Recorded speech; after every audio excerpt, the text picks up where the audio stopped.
Dalam langkahku yang sunyi ku temui senyum yang berarti. Saat tangan ini memberi, hati pun ikut berseri. Tak perlu berharta mewah, cukup niat dan kasih indah.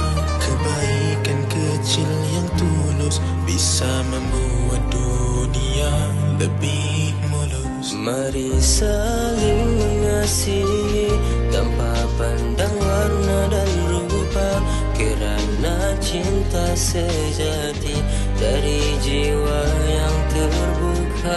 Jadilah cahaya di hati untuk sesama manusia, untuk semua. Saat